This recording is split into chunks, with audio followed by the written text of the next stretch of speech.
Everybody, welcome to the Conan Haiti live Q&A. Yeah. Yay.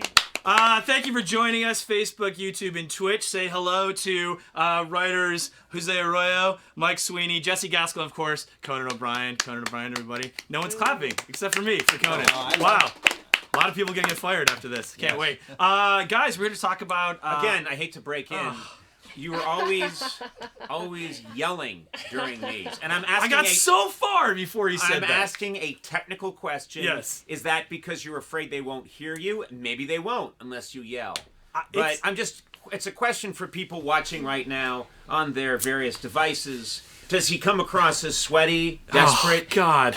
What is this seeming like to people at home? It's a deep insecurity covered by white hair and a lot of makeup. Okay. They actually put makeup on me for this. Don't blame it on white hair. Okay. Yeah, exactly. Thank you guys. If you guys missed our Haiti episode on Saturday night at 10 p.m. 9 Central, shame on you. And you can watch it all, teamcoco.com/Haiti, along with some amazing extras, including Conan speaking to the live audience after the show. You had a lot of great things to say. And in case you weren't in that audience, you can ask us your questions right now. So please do. Let's start with the obvious question. How did you decide to go to Haiti? That was a pretty quick turnaround. Yes. The president made some disparaging comments about some African countries, and specifically Haiti. Mm-hmm. Famously refer to them as shitholes. That upset a lot of people, just normal citizens and people with common sense. And so I think he said that on Thursday night. So Friday I'd had time to kind of knock around, and then I think on Saturday I thought, let's go to Haiti. And so I quickly emailed Mike Sweeney and Jeff Ross, our producer, and he's out buying sweaters. It's a very old man.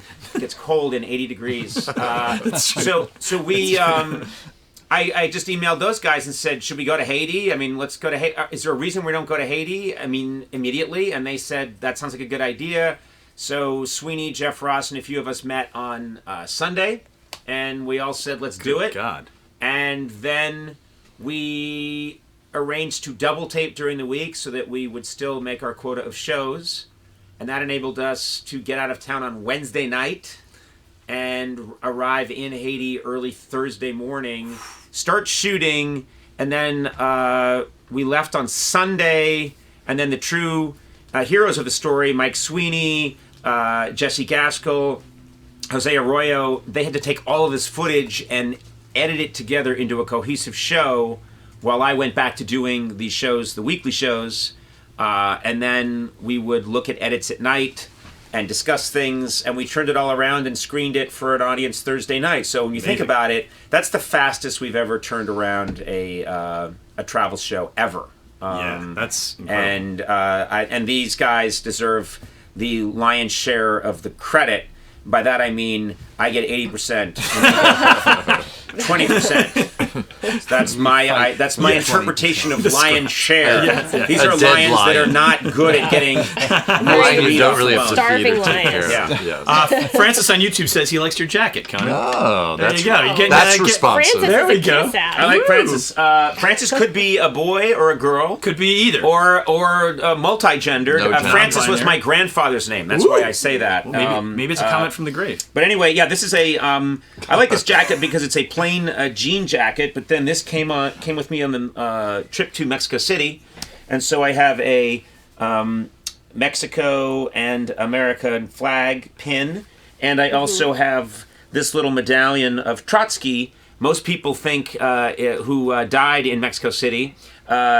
And most people look at it and think it's a Borat pin. And people think I'm a big Borat fan, and I say, well, I liked Borat, but no, this is Trotsky, who got an ice pick in the head in 1940, courtesy of Stalin.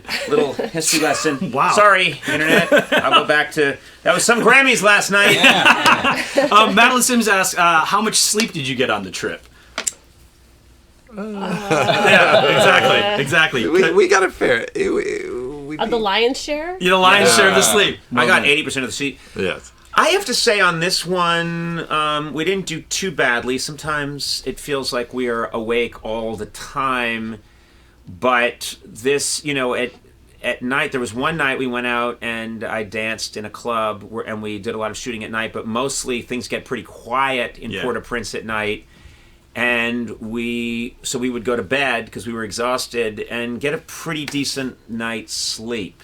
The time difference was only 3 hours, Right. So that wasn't too bad. It's Eastern time. Yeah, so the usually jet you lag think wasn't about where else we've been. We've been to Korea. We've been to the Middle East. We've been to these places where our body clocks are completely messed up. Not the case in the Caribbean, and rum puts you right to sleep. Ooh, 150-year-old rum. Yeah. Sweeney and Jesse, how do you put together such a giant show on such short notice? How do you get your arms around a country in basically 3 days?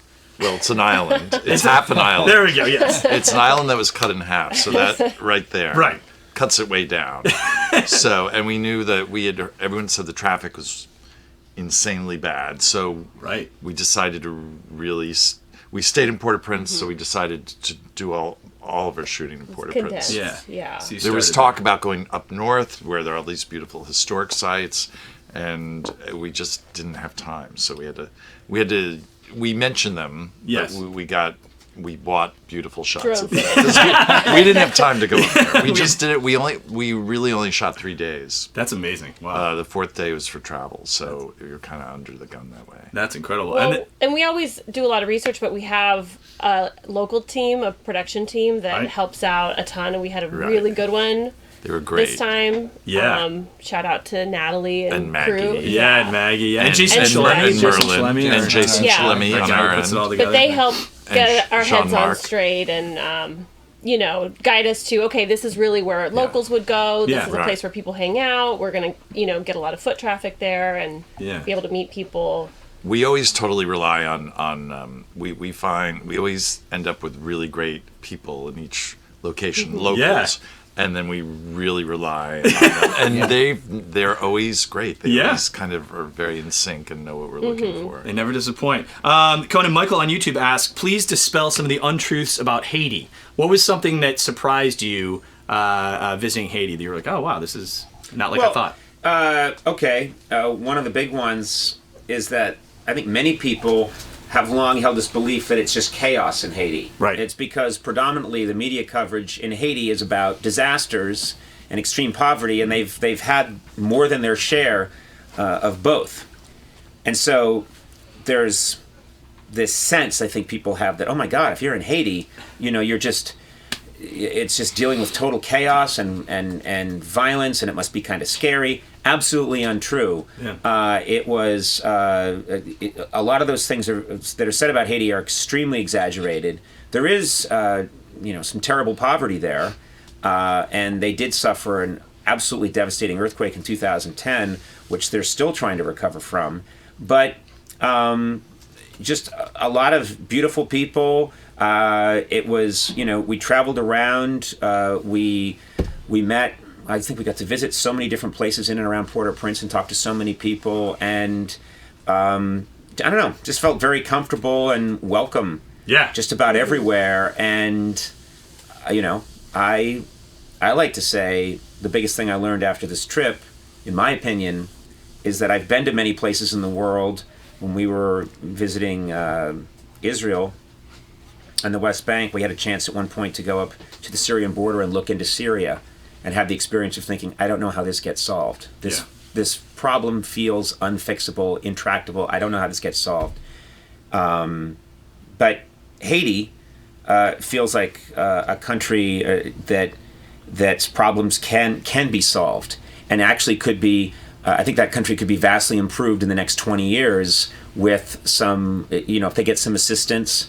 And there are a lot of Haitians who say we want to do it ourselves, but you get the feeling that, a lot of problems here, like infrastructure, and can be fixed. I think there's a lot that's there that can be done to actually make Haiti a much better place in the next 15, 20 years. Yeah, it feels like the pieces are all there, and they'll just eventually get them together. It's a gorgeous island. We were stunned at, and there's all this undeveloped coastline, and you feel like if they had more internal, a good road system, A hyperloop. a hyperloop, a Haitian hyperloop. Let's get Elon Musk would on be the really great. Jesse, what surprised you about Haiti? I mean, the the thing that I kept hearing from people we met was that the American media never shows the positive Yes. parts of Haiti, and I realized that had also permeated my own perceptions too, that we are so used to seeing like, rubble from the earthquake, or there's like one photo of a river of trash that I think that gets reposted a lot. And being there, I was like, no, it feels like traveling in a lot of the other parts of the Caribbean, or in Latin America, and it was gorgeous, and also just the people were really, really awesome. Everyone we met had like these insights on the global economy, and this was just people like walking in a plaza who would be able to expound on like development. There's so many that if you see it in a special, but I'll just stop someone and they'll say, "Oh, where's the camera?" And then they'll give this. They're so articulate. They give this amazing articulate speech that almost feels rehearsed, that they've been doing in the mirror, and it's beautiful and nuanced, and you're like, okay, wow, it's a whole nation of people that are ready to give a very impressive talking talk. Heads, and how many Americans could? Like if you went to Hollywood and Vine, I don't know how many people. You'd meet a Spider-Man with a fanny pack, with a worn fanny pack. There was so much passion. Outpouring of passion about Haiti before the 3 days we were preparing. Of people coming out, and you could tell. It must be a special place because people felt so strongly about it as a country and about the people. I'll say something else, which is that I think several Haitians independently said to me, "Oh, you're not going to show the beaches, are you?" That's a little bit of a chip they have on their shoulder, that media comes to Haiti and they show the trash, they show the collapsed buildings, they show the broken down cars, and they don't show some of the most beautiful, undeveloped, unspoiled coastline in the Caribbean.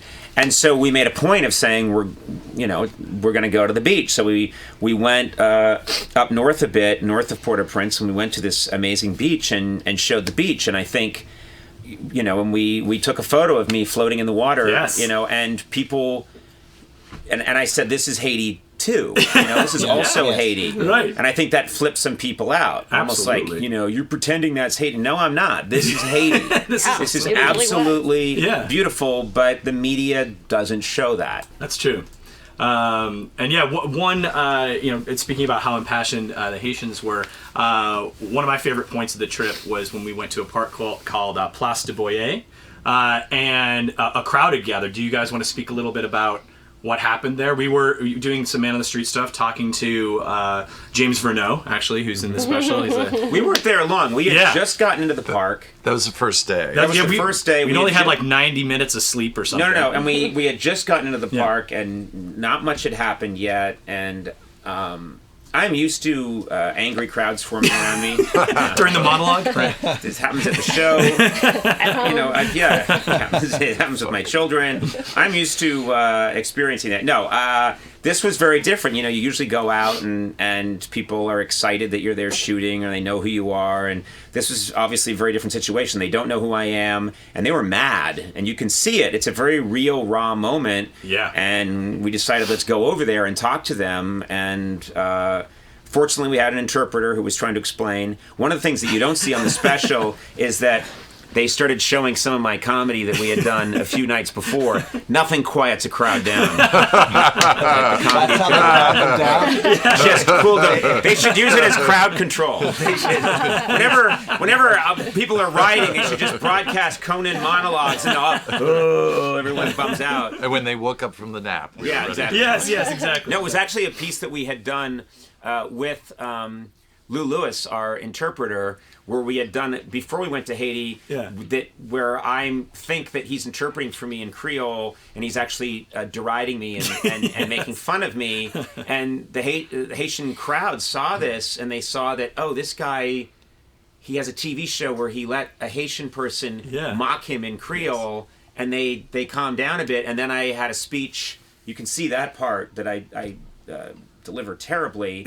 I'm going to blame the jet lag and my lack of knowledge of that language. But but you could see that they got what I was trying to do. Yes. And that's one of my favorite segments because you see that the essence of so many of these issues is go there, put yourself in the same space as them, listen, don't talk over them, listen, wait for your opportunity to speak, and then have some humility. Have some humility and have a sense of humor. And then they move closer towards you, and you have a nice... And that's the thing I loved about the kids segment. Oh, yeah. Is those children, they don't know who I am. They thought I was just some weird clown from another world. Le clown. The clown. They don't speak the language, and they don't know who I am. And by just acting like an ass, we all had a good time. Yeah. And so to me, those are two of my favorite segments. Yeah, I think we actually have a photo of you dancing with the children at École Nouvelle Zoranger. There it is, right there. And yeah, I mean, it was amazing. You just jumped right in. You had the girls do your hair a little bit. They got to touch your hair, which is amazing. Yeah, they were sort of fascinated by this, and they were tying. I think they were strips of white ribbon, cloth. It felt like cloth, and they were tying them in because that's what they have, and they just. And then they started. You can see it in the show too. They just started like, what is this? Because I have. We do that with you. Yes. Yeah. When Jessie first met me, she was like, "What is it?" Yeah, it's benign. I have. If you've ever gone camping and eaten spam, that sort of freckled ham, that's what I look like. And these kids were just, and you could see it was also kind of. They were looking at me like I had fallen to earth, and they were like, "Ugh." So. Speaking of Lou Lewis, who is our translator here, we had Lepty Lambert was our translator. Yes. And he's on camera a lot. Lou Lewis did an amazing job, and you mentioned the school kids. There's this impromptu. The kids are asking Conan questions in the van, and our translator on the ground translated a lot of it. But there's a lot of things the kids were saying, and we're like, what?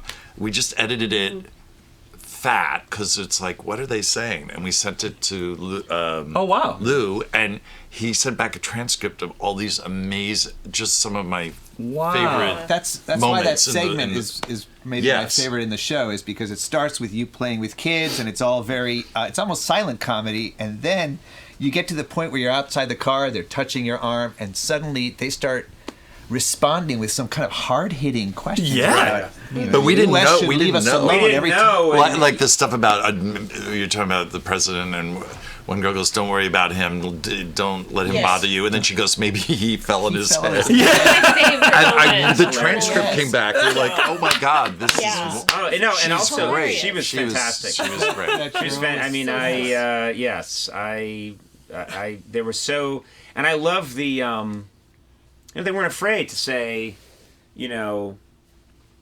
my dad or my uncle says you're here to take our stuff, because that's what Americans do. And you think, well, this is good. It's good for them to have first of all, I'm glad that they're saying what they really think. And I'm telling them I'm not going to take your stuff. And they asked, what did the president say about us? That I didn't tell them. I said, look, he said some stuff, but I didn't want to tell them because it's. I don't think adults shouldn't have to hear that, and certainly children shouldn't. But I liked that as quickly done as that show was. I loved the immediacy of it. There was such a quality of these people's feelings have been hurt. Let's go down there and see if we can maybe do some good in a small way with humility, and that was a nice feeling. Diplomacy through humility. Jose, as a veteran of so many travel shows, Coco on YouTube asks, is it hard to do comedy when there's a language gap? And how do you... And some of Jose that... doesn't speak English. That's right. I'm being dubbed by Lou. Es importante que... No, it's funny because there is a segment where we invite the Haitians to slam back at Trump. Right. And so when we were writing that with the help of another writer, Brian Kiley. He's been with you for decades. You must like him. Anyway, just withered legs. It was great because at first, Trump is a kind of an easy target. Everybody can make fun of him, but to have them make fun of our president, I thought was something that maybe they don't have an opportunity to do as much. And so writing jokes was fun because it seemed to have a point, right?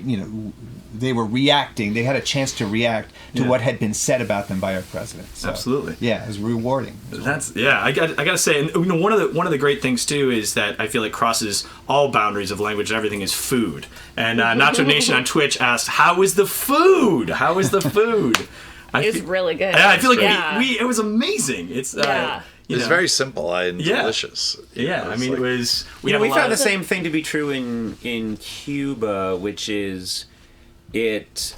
I think here in the United States we can get a little spoiled or used to this idea that you can have sushi one night and you can have Thai the next night. Yes. And, then you can have a turkey dinner with. I mean, it's all over the map, and they're working with these very simple ingredients, but it's delicious and fresh. It's extremely fresh. And so we had a lot of really good food while we were there. And I know that the last night I was trying some of the goat. You ordered goat stew, Sweeney. Did you? Oh, that was really I had goat stew too. And I tried some of it, and I was like, boy, that is really good. Yeah. Well, the goats taste happy. They're free range. Yeah, they're free. Yeah. Exactly. Yeah. The delicious. Well, the goats all were killed before Trump made his comments. All the goats after that tasted bitter and angry. That was a night we went to this restaurant where Conan, you got up and danced, and somebody from again quieted the crowd. From Facebook, did you get to jam on guitar? No, I didn't. I was pretty intimidated by that band. We hit all instruments. The incredibly tight band, and I thought the best contribution I can make is to run as fast as I can next to them. That's true. That is the go-to. Yes, and I thank God I keep in moderately good shape, or that would have been the final episode of Conan Without Borders. Because I just went and didn't stop until that song ended, and boy. That's a band that can keep a song going for a long time. That's a jam band. But I would have been. It would have defeated the whole purpose of our mission for me to jam with them, because it would have dragged them down into the mud. So best not to. Sweeney, you said before we went, you had heard how bad the traffic was, and the traffic was intense. And one of the things we did was maybe add a little bit to the chaos of the traffic when Conan decided to get in the back of a tap-tap. Right. Could you talk a little bit about that whole remote and how that went? So explain what a tap-tap is, for those who don't know. It's a taxi, but it's a communal taxi. And it's called a tap-tap because... You tap twice when you want to hop in. Yes. And then when you want to get out, you tap once and out you go. But so it's kind of like a tiny communal bus. Yes, absolutely. So, it started off, we were going to take off, and our driver had wandered away to get lunch. And we were fighting the sunset. So the sun was going down, and then he came back, and then out and into traffic. And it took a while before people decided to hop in. I had trouble. Luring people into your I literally had a sign. I literally had a sign that said, ride for free, and they saw this orange-haired creep with a sign that said, step into this dark van for free, and shock. No one in Haiti that interested. I think, a guy could have been bleeding out and needing a lift to the hospital, and he would have seen me and said, I'll pass. Yeah, I'm good. I'm good. There'll be a one along in 10 minutes. Well, the first guy who got in is because he recognized you. Yes. Right, that's true. Out. Yeah, he's a guy. We didn't understand why. We didn't understand. He hopped right in. Right. Giovanni. And then Giovanni said... well dressed. Well dressed. He's a lawyer, and he we were chatting for a few seconds, and I'm sort of saying, well, and then he went, hey man, Team Coco. I'm like, what? Which we then learned in their it's a native tongue. medical term. It's a medical term. Team Vagina. Right. So Team Coco means Team Vagina, something I always knew. Right. You knew innately. Innately, I understood. Or Tom Hanks did. He's the one that coined it. So I didn't realize he was so fluent in Creole. This is the longest prank ever played by one celebrity on another. Tom Hanks was like, call yourself Team Coco.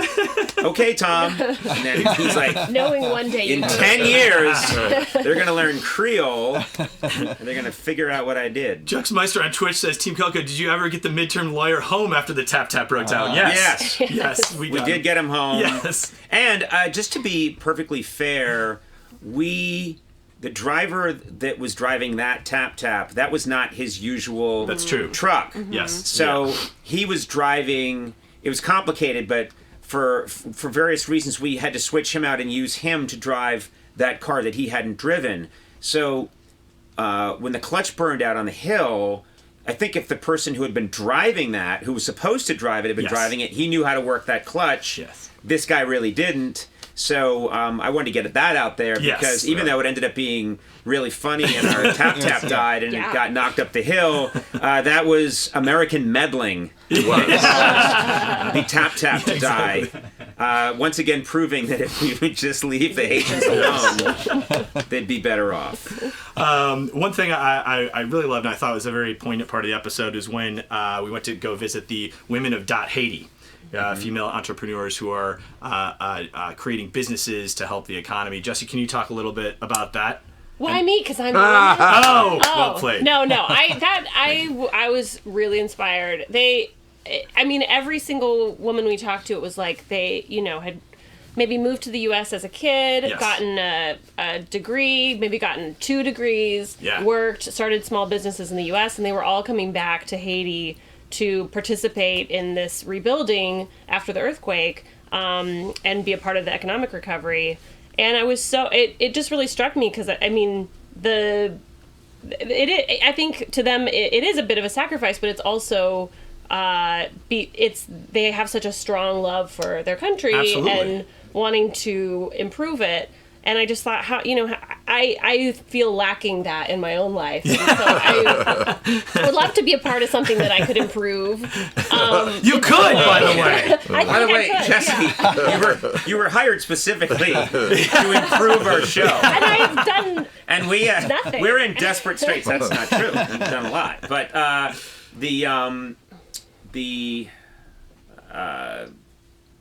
I completely lost my train of thought. I just had a series of micro strokes. But there was. We're not going to help you. It was great though because a lot of the women, I think, and one of the things I think we heard when we were in Haiti was, and speaking to your point earlier about how getting Haiti back on its feet, it's kind of like the people on the ground in Haiti know what's best for Haiti. Yes. Yeah. And those women seemed like Conan, you met this one woman who had come up with this business for cornflakes. Yeah. That was incredible. That's something we would never think of. We wouldn't think of it.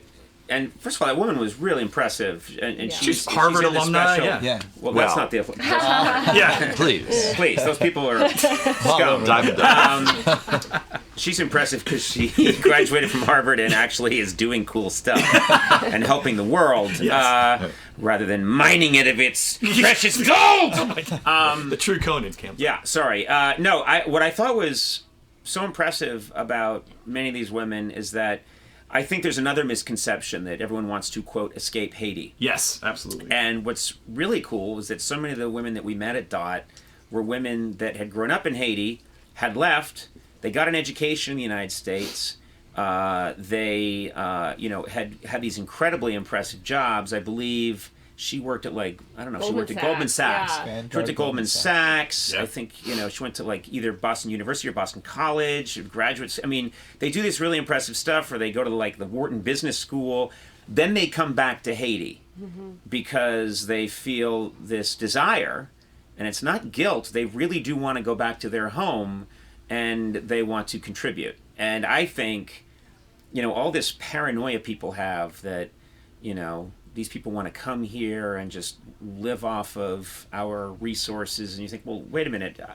Just about every woman I met at DOT was someone who had come to the United States, and then they were going back to try and help and make Haiti, a profit center and improve its ability to export. And that woman had come up with a really cool idea, which is, at first I was thinking, she was like, individual servings of cornflakes, and they're made locally, and they're individual servings. And I thought, well, why is that important?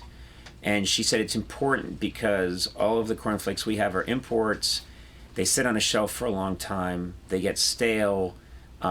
These individual packets are the way that Haiti can make the food. Yeah. And then she gave me a package of the cornflakes and with milk, and that's the best.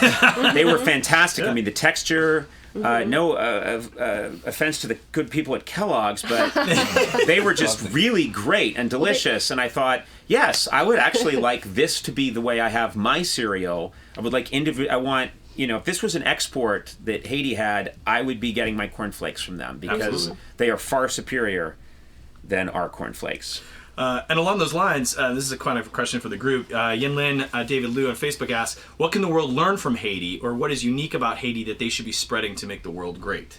And I think maybe aside from the women of Dot Haiti, like investing in your own country, in your community, those kinds of things. Is there anything else that we really learned from the Haitians? I've learned this, I think, several times, and there's one thing you can learn on travel shows is that. We're very materialistic as a country, and we tend to think that the key to being happy is having all this stuff. And certainly, I'll admit, I like stuff. We all like stuff. But you go to these countries that have very little of what we would consider important to be happy. Mm-hmm. And they're living lives of dignity and joy and sorrow and anger and happiness, but they're living these really full, beautiful lives, and then you come back home and you're stuck in traffic in Beverly Hills and you just look around and everyone's a bitter, angry monster. And you think that's what I keep taking away is that they know that Haiti is beautiful and has the capacity to be much more than it is now. They don't need us to tell them that. I think our show was maybe just a chance to show what's already there and show who they already are, which is these people that are, enormously proud. They're enormously proud, and they have a great deal of dignity. Yeah. And they're very proud of being the first, slave revolt that was really successful in the Western Hemisphere. They threw. I mean, it's an amazing story. Slaves that threw off their shackles and defeated Napoleon at the height of Napoleon's power and made their own island. They're quite aware that they're amazing. Yes. They don't need us to tell them, I thought that was beautiful. Absolutely. Yeah, there are so many, you read about the history of the Caribbean, so many slave revolts down there that were suppressed. And so it's so exciting. It's great to have one story where, They did it. They did it. I'm gonna butcher this name. Kustapak Blazes on Facebook. Sorry, I would have said it right. Yes. Asked. No. Tradition is we always sample the local brews, the local beer. What beer was this trip, and how was it? I think we all know there's only one beer to have when you're in Haiti.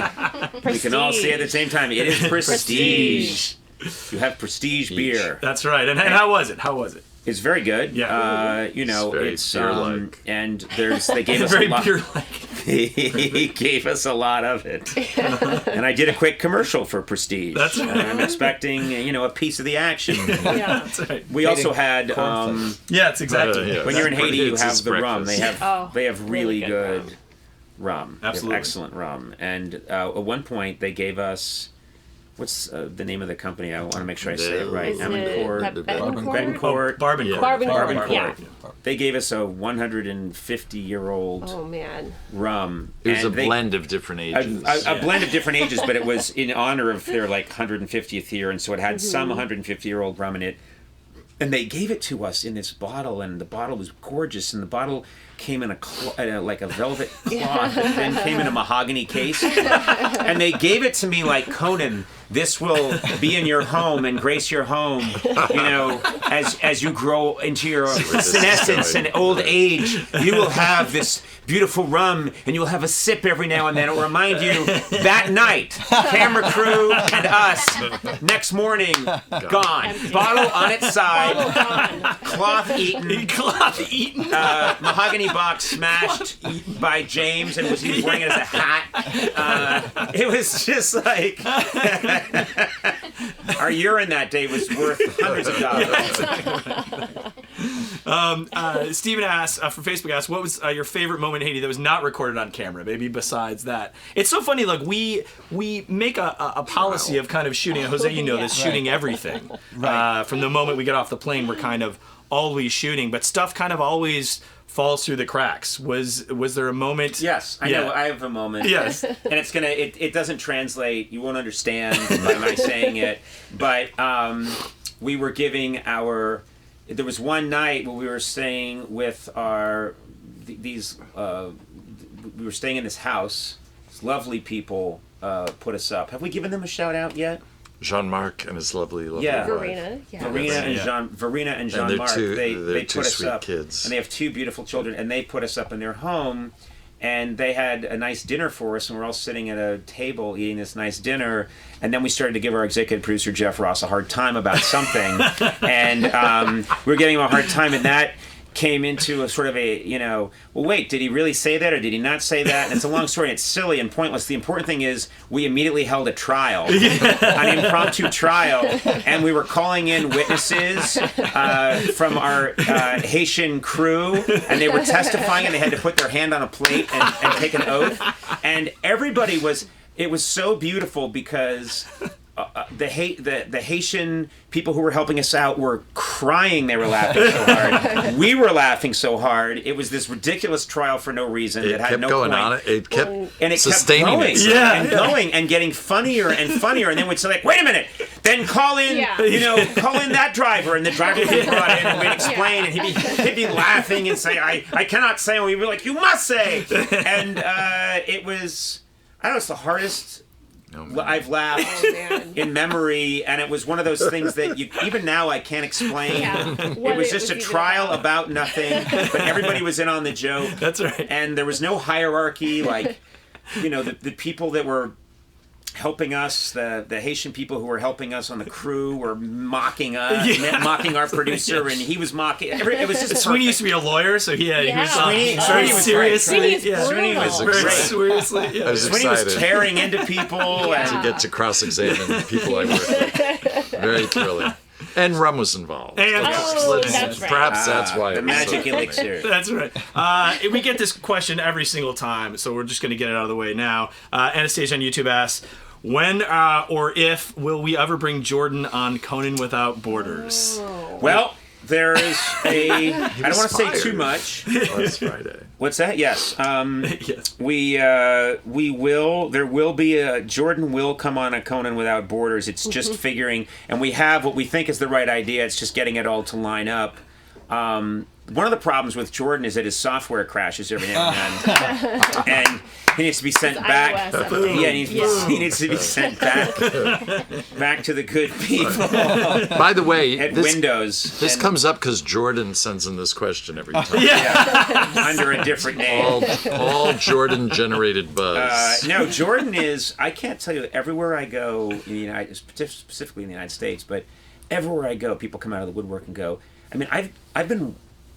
I was like in a In-N-Out Burger. I was taking my son into an In-N-Out Burger, like way north of Los Angeles. I think we were like 2 hours north of Los Angeles when we were going. So I think we were going camping, and we were coming out of an In-N-Out Burger, I think.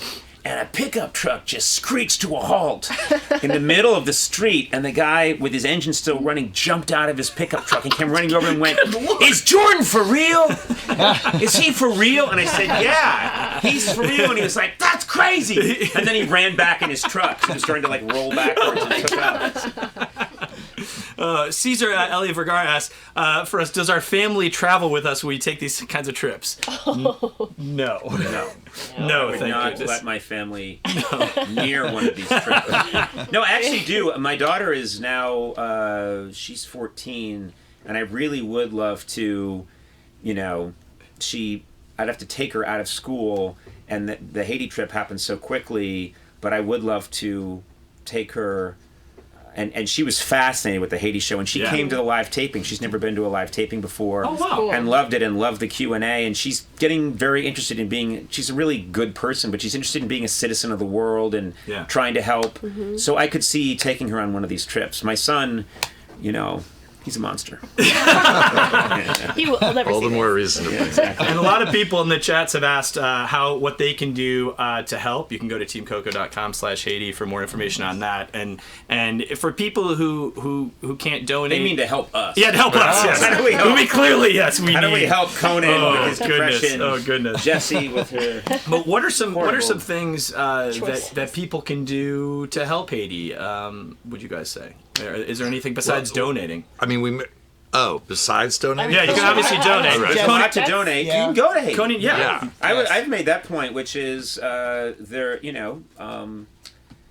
Cooper regularly vacations in Haiti and loves it, and he's not doing it to be like a good guy. He's doing it because he loves the people. Yeah. He has a lot of friends there, and it's fascinating. It's a fascinating place with an amazing history, and you go there, and you spend money, and you meet the people, and I think that is, and you experience it, and then if you really like it, you go back, and that. Absolutely. I think that is the most human way to support a country is to go to that. Definitely. Is to and obviously donations are important, but go to that. Go to Haiti. Yeah. And if you can't go to Haiti, go to YouTube and check out their history. It's fascinating. It affects the U.S. history, and it's a great story. Yeah, that's a Jose wrote the 1 minute and 23 seconds. Oh, yeah. So he's loaded up with history. Love it. I really enjoyed learning a lot about Haiti. And what were actually somebody in the chat asked earlier, what was the challenge of putting that together on such quick notice? Just a great team, and Eric McGilloway. Yeah, Eric. injecting Conan with some kind of amphetamine Wikipedia. to make him read fast. Yeah, exactly. Just Yeah, I think Heller. that's a really good point, though. That so much of the rest of the world knows our history, right. Yeah. and we, I think, grow up not knowing that much about the context of how of other countries and how they came to be and came to their independent stories. Yeah. So I do think that's like acknowledging those stories and just and appreciating them is really important. Absolutely, Yeah. absolutely. And someone else in the chat had asked earlier, what has everyone? We've been to a lot of these countries now. We've done. I think this was our 7th travel show. What is the sense that you guys have gotten about what the rest of the world thinks of America? What have you learned from hearing other people's opinions outside the U.S.? Who wants to tackle that one, Jose? Well, I think I was going to say that one thing we've heard a lot. I mean, this is in the last year that we've been traveling since we've had our president, but I think other countries are a lot more understanding of the idea that you can disagree with your leader, Right. and that what a leader says maybe isn't representative of how the entire country feels. And so I think people have been really generous to Americans. That is true. Yeah. You sense in almost every trip we've taken, there's some slack. They cut us some slack. And there's also, a lot of countries do have an appreciation. I think Americans can maybe even justifiably feel weary sometimes. They think I'm very optimistic about America, and I think most Americans are good, generous people. Mm-hmm. I look around this room and I'm saddened, but I think outside of this room... The average is low for this couch. Yeah, we've brought the average down. I sincerely believe that most Americans want to do good, and I've always been... to quote some country western singer, proud to be an American. I think we've tried to do. I'm proud to be an American. But I do think that we, the average American person would rather do good than do ill. And I think that there is an appreciation of that in the world when we've traveled. People do appreciate that.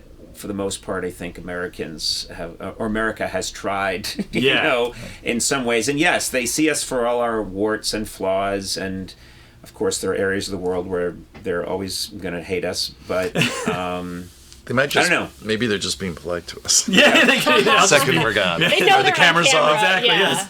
I don't know. I guess I feel like overall more optimistic than not. When we travel. I think people are. You do. You well, it is that one-on-one thing where you just fall. You just meeting new people and learning about a culture.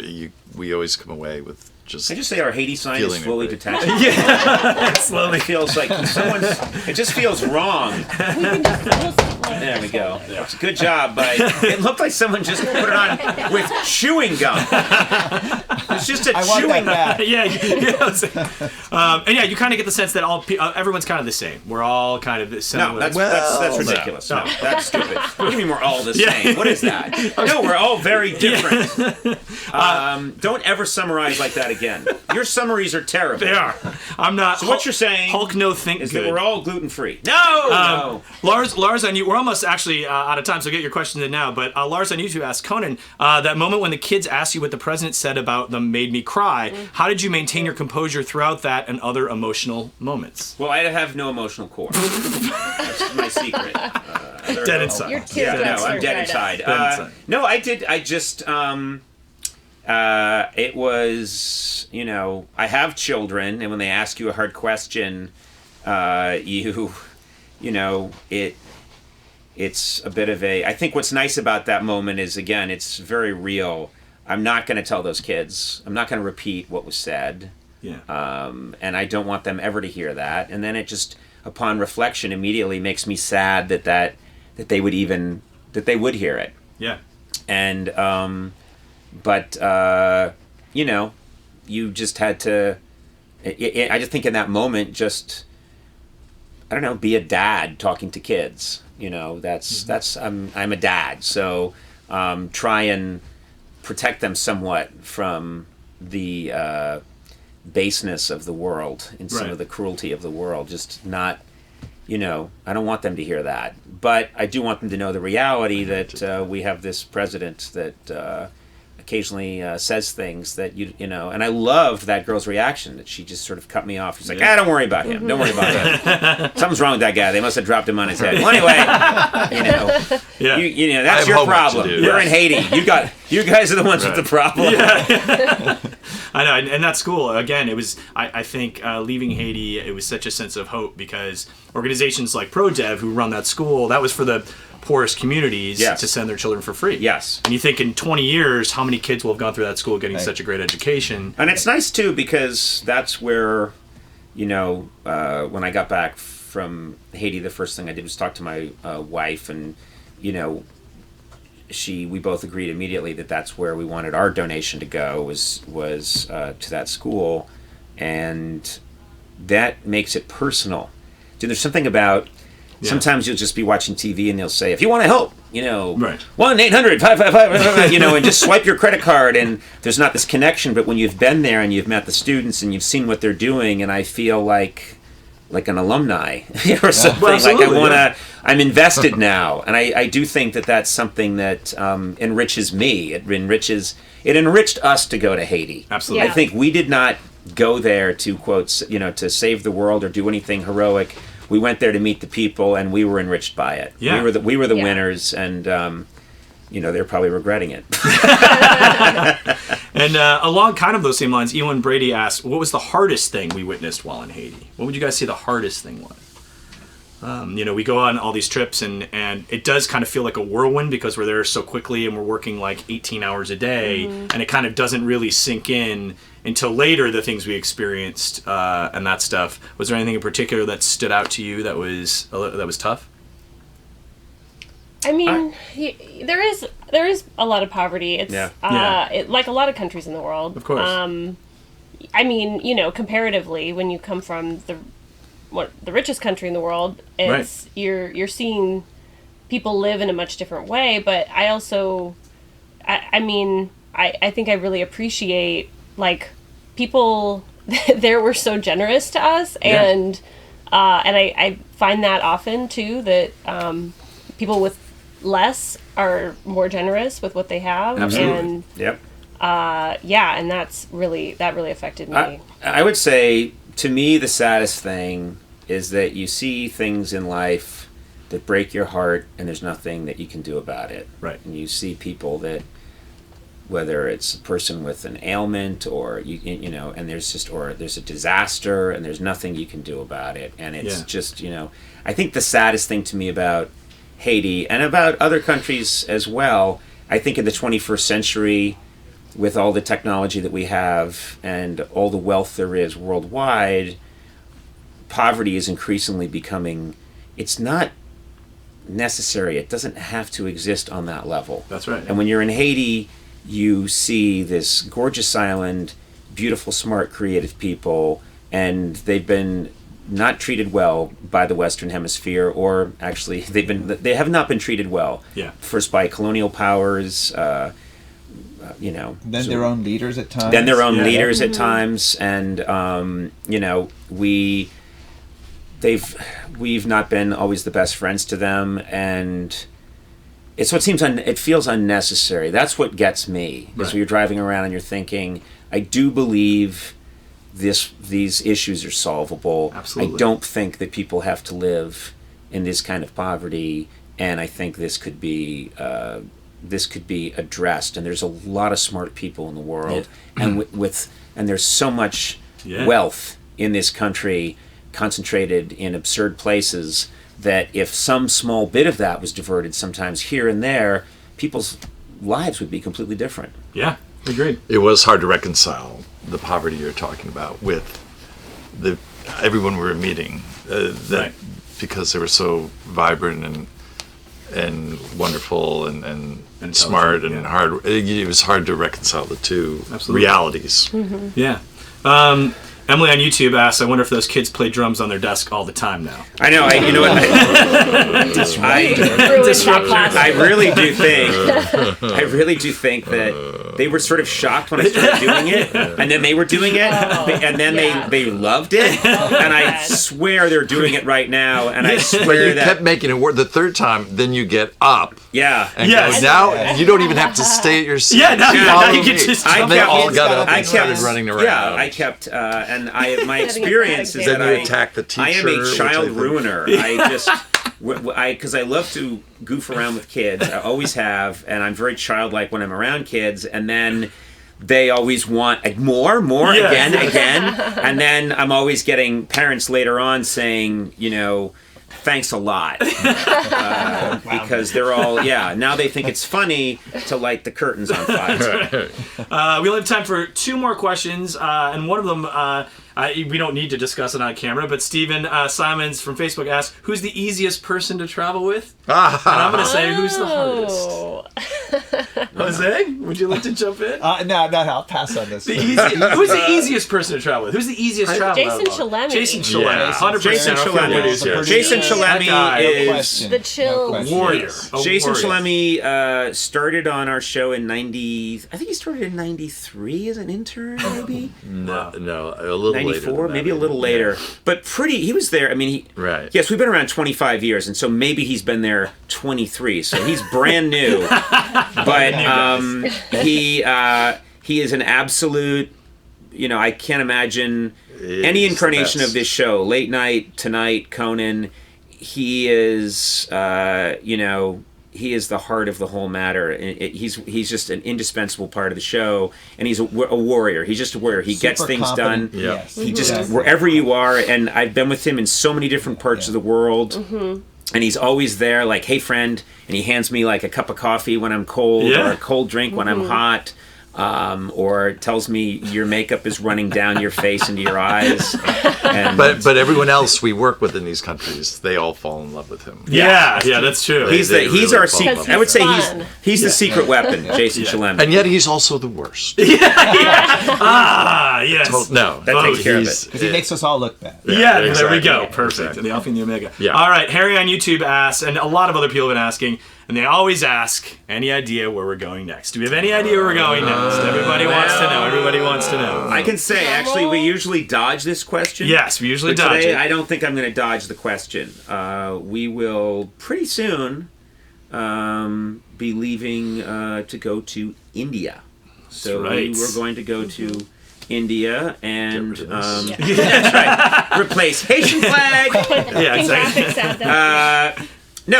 We've been wanting to go to India for a long time, and actually it was scheduled before we went to Haiti. Haiti was an improvised trip.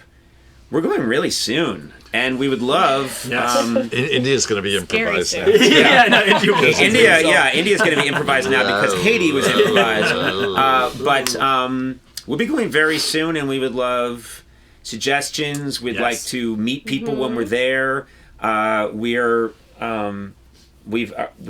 This came about very organically because I was invited to India. Right. Yes. By Veer Das, a very funny comedian who's been on our show, and we're really excited to go. Just cannot miss chomping at the bit to get to Haiti, and it's shocking, but we're going really, really soon. Yes. Sooner than you'd think. We're leaving here for the earth. The chat is blowing up already. On a plane right now. So happy you're going to India. Welcome to India. Yes.